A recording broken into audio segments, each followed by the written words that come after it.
Hi everyone, I'm Joe Fry and this is my channel, Jojo Fry Rocks.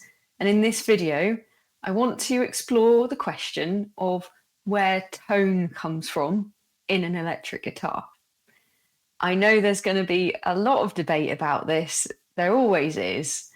And I think it was when I was talking to Jerry Hayes, the author of Complete Guitar Wiring, when we were coming to the end of that chat, he suggested that I watch this video by a guy called Lill about where tone comes from in an electric guitar. And I thought, well, actually, that might be a good one to kind of watch together with you guys. And we can kind of share our thoughts and, decide what we think of what this guy, Lill, is presenting. So I haven't seen it before. This is kind of going to be a reaction type video, which is not something that I generally do on the channel, but I thought this might be a good one to do, actually. I think it's going to be quite interesting. So we've probably all got our own thoughts and ideas about where we think tone comes from. Tone is in the fingers, right? I mean, every different guitarist and all the different guitarists that we love all sound different. And even if you gave the same guitar and the same amp and the same rig to two different guitarists, it would sound different. So we're not kind of really talking about that here today in this video. We are talking more about kind of like, I guess, the physics of it, maybe. About how the sound, the tone of an electric guitar is actually produced and what are the factors that actually really affect that. So above and beyond how someone plays the guitar, say you had the same guitarist and you gave them two different guitars, those two different guitars would sound different. Why is that? Where does that come from?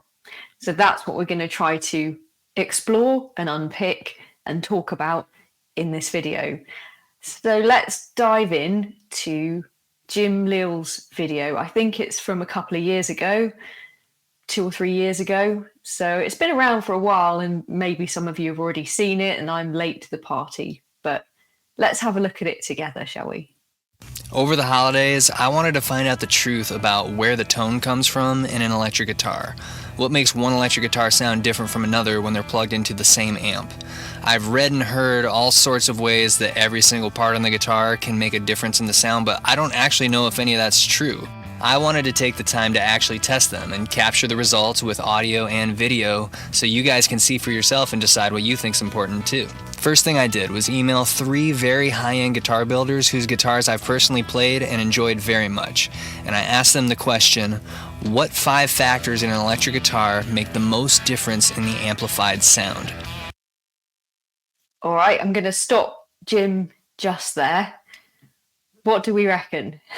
What are these guitar builders gonna say, do we think? The first thing that springs to mind that a guitar builder might say is probably the wood. Obviously, lots of claims get made, don't they, about tone woods. So I'm gonna say the wood that the body is made from. I'm going to say scale length, they would probably say. They would probably obviously say the pickups, because again, if you're a guitar builder, that's what you're going to be saying affects the tone of the guitar most, aren't you? So yeah, the wood, the kind of different scale lengths that they make, the pickups, electronics, if you're sort of treating pickups and electronics as 2 separate things, maybe. And then, I don't know, would they say things like the stainless steel frets or something? No, probably not. I think it doesn't affect the sound or the tone of a guitar. what else could they say? They could probably mention just all the other stuff that's on the guitar, like the bridge. Probably the bridge is the other thing that they would say. So that's what I reckon. That's my prediction. But let's see, what did the three different guitar builders come back with? Here's how they responded.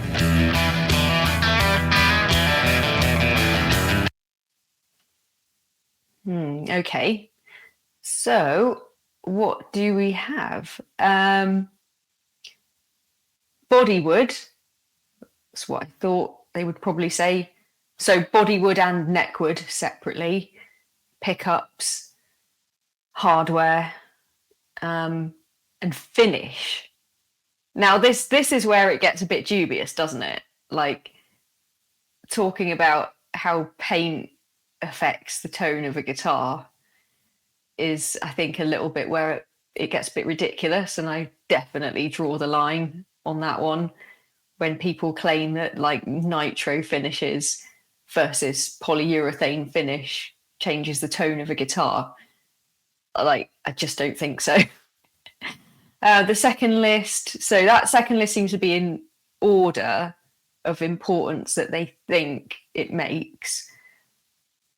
Tone follows the neck more than anything. What do they mean by that?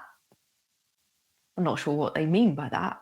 What, that wood that the neck is made from, or the shape, the neck profile, the fretboard radius? Like, what do they mean? I don't get that. Bodywood, that's fairly predictable. Weight of the body, that's kind of the same thing. Or I guess you can have different thicknesses, can't you? Bridge saddles, that seems very oddly specific. And pickups fifth. Like, they've put pickups as the least important factor in influencing the tone. That surprises me, because I would have thought pickups influence the tone a bit more than like bridge saddles. That's an odd one, isn't it? I wonder who they actually are, who these guitar makers are. I reckon number one's PRS. And then the third list, the player. Well, I've kind of already said that doesn't count. And I don't think it counts in what this video is trying to prove or show. Guitars, pickups, and other electronics. So yeah, that seems completely logical to me.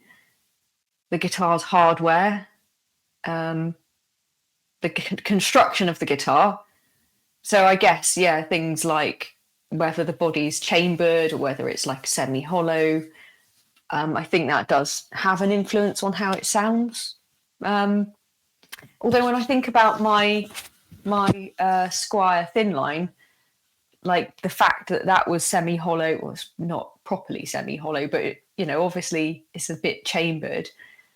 I don't think that probably affected the tone as much as the actual pickups did.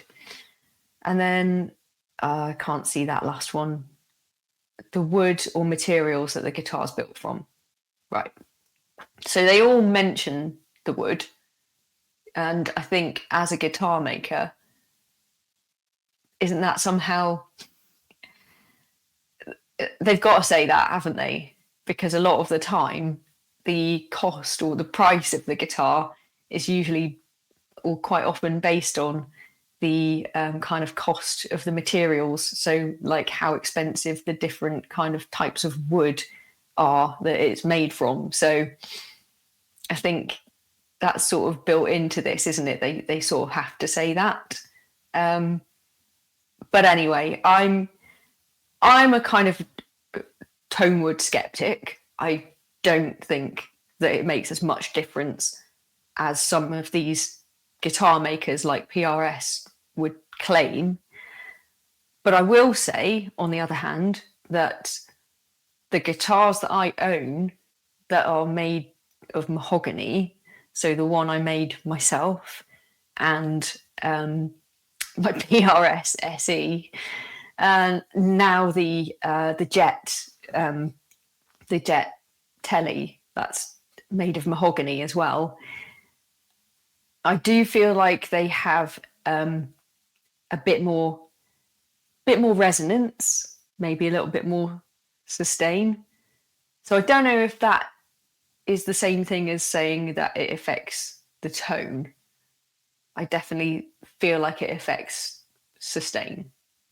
But those are just my feelings. But anyway, interesting lists. I was surprised at how different their lists were from each other. And with these factors in mind, I needed a test guitar that I could hack up and change parts on without feeling stress. So I bought a kit for $100 and put it together.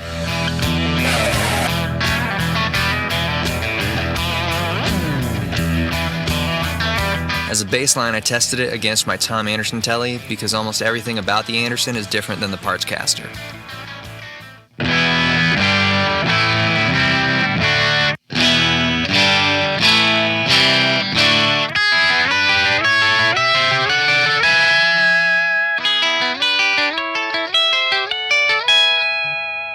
The only difference here, and with any test in this video, is the guitars. Everything after the guitar is identical. And everything before the guitar, so the player, the picks, the strings, the spot on the strings where the pick hits, how hard the pick hits, how fast the pick hits, all of that is controlled as tightly as I can. So the only difference that you're hearing is the difference between the guitars. Okay, I'm not going to go through all of these different bits in this list, but I think it's a good approach. It's a fairly kind of scientific approach, if you like, trying to control for the kind of differences before and after the guitar, so that the only thing you're looking at in terms of the guitars having a different sound is actually the guitar itself and what's on it, and the components and the parts and everything like that. So yeah, I go along with this. I buy into this. It's a good approach, I think. This list is long, but it's finite, so I started chipping away at it. The first thing I did was replace the pickup in the parts caster with a Seymour Duncan vintage stack and tested that.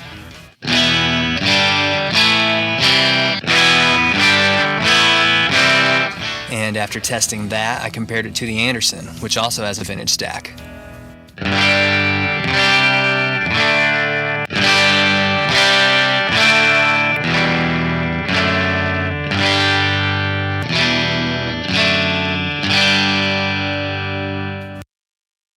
So I think, yeah, you can still hear an appreciable difference in the sound. Like those two guitars still sounded different. So even though he's put the same pickups in, they still sounded different. So, okay, what else might be making those different tones? Who knows? Then I tried a pickup height test. The pickup was set at kind of a medium level, so then I cranked it down really low and then up really high to see if that made a difference.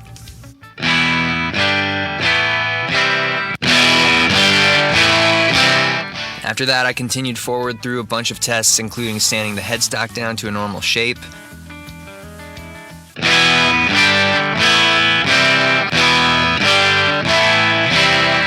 having a loose versus tight neck joint,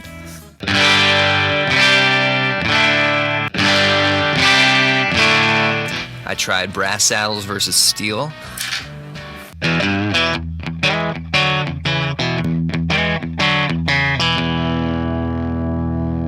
using a traditional thin steel ashtray bridge instead of the longer, thicker steel bridge that came with the kit.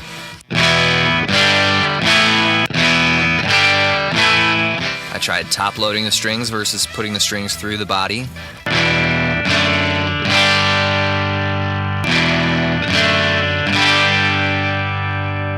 And I tried using a strap bridge with no plate.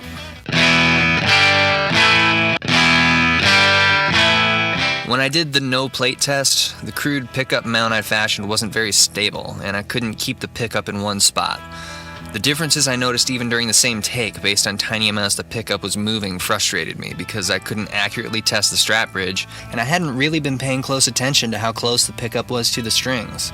So yeah, see that's key, isn't it? Like pickup height, we know like in setting up guitars that that's one of the things that you would do as part of a good setup is to kind of make sure that your pickups are the right distance from the strings, because obviously the further away they are, kind of the more difficult it is for the pickup to kind of translate the string vibration into an electrical signal. So yeah, I would have thought like pickup height should be something to focus on to make sure that you've got the same height in the two different tests that you're doing. I started to wonder whether the tests I had done were even valid, and if any difference heard between the bridges or the neck joint or the headstock shape was just from the pickup being slightly different distances from the strings before and after the modifications I had done. This came to a head when I was testing necks, and I'd put the parts caster neck on my blue Strat copy to see how much difference an unfinished maple fretboard neck had from a finished rosewood fretboard neck. The heel angle didn't exactly match, so the action was ridiculously high, and I made the prediction before testing that with the strings so far away, the tone would sound weaker no matter what the differences in the necks were.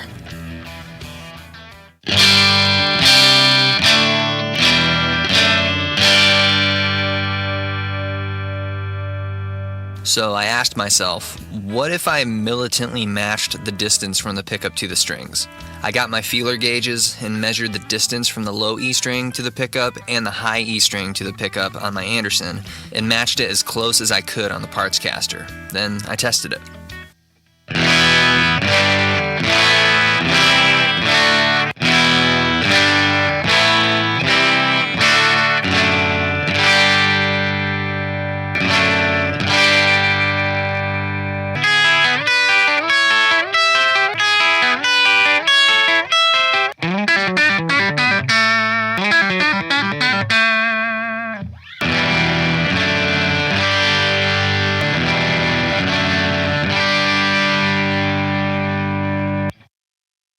I think that sounds closer. Yeah.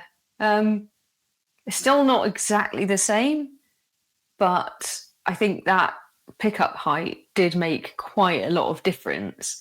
So I think that's a key takeaway, if nothing else, right? Like make sure that, if you want a good guitar tone, make sure you've paid attention to the distance between the string and the pickup.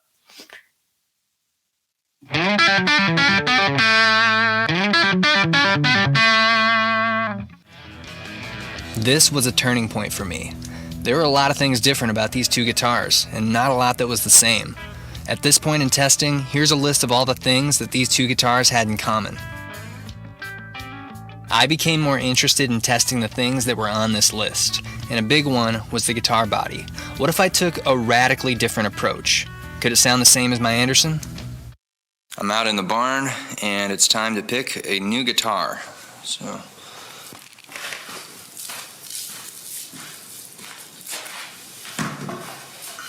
this one looks good to me.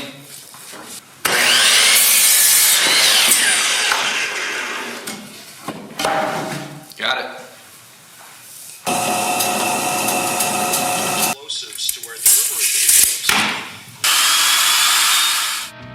This is the 2x4 guitar. It was made from a piece of scrap wood bolted to a neck from a 72 reissue thin-line telly. The neck has a thick finish on it and a 3-bolt neck joint. The neck radius is 7.25 inches. Steel saddles were installed in place of the brass ones on the bridge. The strings are top-loaded. The pickup was wired directly to the output jack with no electronics in between. But it had a Seymour Duncan vintage stack pickup just like the Anderson, and the height had been precisely adjusted. So I tested it. What do we think? What do we think is going to happen here? So I guess the point that he's trying to get at here is starting to sort of unravel that myth around tone wood, particularly for the body. It's not the same shape, it's not the same thickness, it's not the same wood. Just with the pickup and the hardware and the same height between the string and the pickup, can it sound the same as his Anderson Telly? Let's see.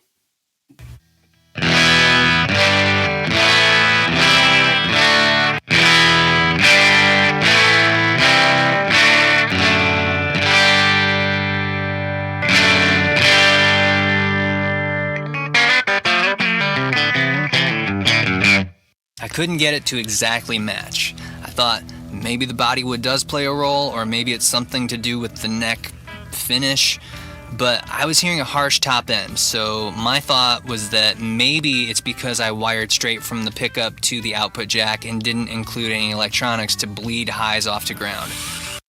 Yeah, okay. I hadn't realised that he hadn't actually kind of put the rest of the electronics in. Yeah, I think that would make a difference because, yeah, like you said, if you haven't got anything else in that circuit, then that might account for some of the tonal differences. So I thought it was pretty close, though. He's obviously hearing it like kind of in person, live. It's always difficult with these YouTube videos, particularly when they're based around sound. Because I'm not sure it always comes across that well on YouTube or that clearly. But I think he was getting there. I think it was sounding pretty close. So probably, I'm going to say when he puts the electronics in, it's going to sound near on identical. So I installed electronics.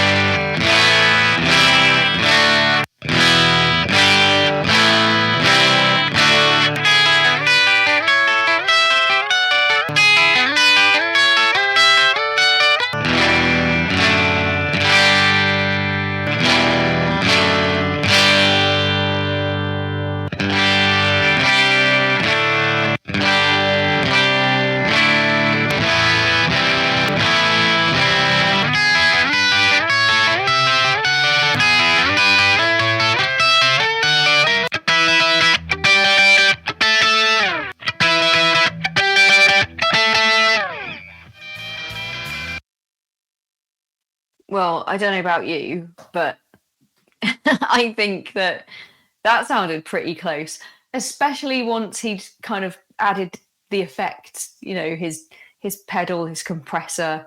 I would be really hard pushed to tell you the difference. If I wasn't watching that video, or if I had my eyes closed and you said, right, which one is the Anderson Telly? I don't think I could tell you, to be honest. So I think he's pretty much made his point more or less, but we still got a few more minutes to go in the video. So I wonder where he's going to go with it. This was the bingo moment for me. I had the data. I captured it on video. You just saw it. At this point, here's what the two guitars did have in common. That's a pretty small list. I was satisfied with my research and ready to stop, but I had this voice in my head of all the players and builders out there who have thought about electric guitar a certain way for much longer than I have, and that seeing a 2x4 plank guitar still might not be a grand enough gesture to push past deeply rooted beliefs, so I went even farther for one last test. This is the air guitar. I made it out of a bench and a shelf. My dad made the bench in 1990 for repairing motorcycles. The shelf is upside down, sitting on two chairs and weighted down with a pair of Honda engines. The ends of the shelf are braced against the bench with 2x4s so the strings don't pull the shelf closer to the bench when tuned up. The headstock is a piece of wood with tuners put in it. The nut is the bottom half of a metal locking nut meant to go with the Floyd Rose type bridge. 25.5 inches away are the steel saddles on the steel top-loaded bridge with a Seymour Duncan vintage stack mounted in the plate, and all of that screwed into the bench. The pickup is wired to a disembodied Telly control plate with a 250K volume pot. This is wired to a jack, and a guitar cable goes from the jack straight to my combo amp. The air guitar was tuned to open D, and so was my Anderson Telly. I matched their pickup heights and strummed an open chord on both multiple times on the same spot on the strings. Right. Here we are then. Here's the, final conclusion. And I'm pretty sure I know what the outcome's going to be. But let's see.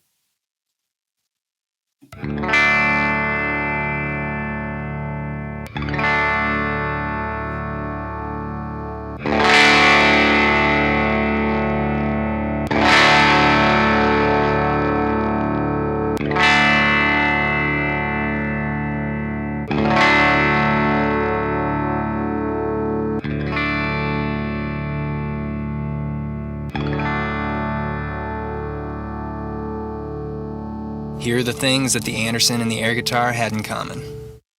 Tuning, strings, scale length, pickup distance to strings, pickup position along the strings, pickup slant angle, and effective volume pop value. In the future, I'll be looking deeper into these factors. Hopefully you'll join me. Cheers, Jim. I probably will. I'll probably go and have a look at what else you look at. But yeah, tone wood, tone air. I think that was great. That was a really great demonstration. A really neat video and a really kind of eloquent deconstruction of some of those kind of myths and beliefs that maybe some of us have about where tone comes from in an electric guitar. So what did I say at the beginning that I thought would be the factors that influence tone? I think I did say wood, didn't I? So obviously that's wrong. But I definitely said pickups and electronics. So those things were obviously important. And kind of the hardware. So he did kind of mention a few times like the bridge, the tuners. So yeah, the pickups, the electronics, the hardware, scale length. I think I did say that in the beginning as well. But yeah, the distance, well, the pickup height, the distance between kind of the string and the pickup, and not really a lot else. And that air guitar that he made, to me, that sounded interchangeable. I mean, obviously, you can't sort of play it in the way that you can play a normal guitar. But if you are purely technically talking about the sound, the tone that comes out, I think he quite neatly demonstrated that it doesn't come from the wood of the neck or the body because there wasn't any. So I think that is a really, really clear demonstration of that point. Great video, Jim. Really enjoyed that. And yeah, I will have a look at some of the other videos on his channel because they look really interesting. But anyway, thanks for watching this along with me. Has it changed your mind? Has it changed the way you think about guitar tone? Or was that obvious to you anyway? Or do you remain skeptical?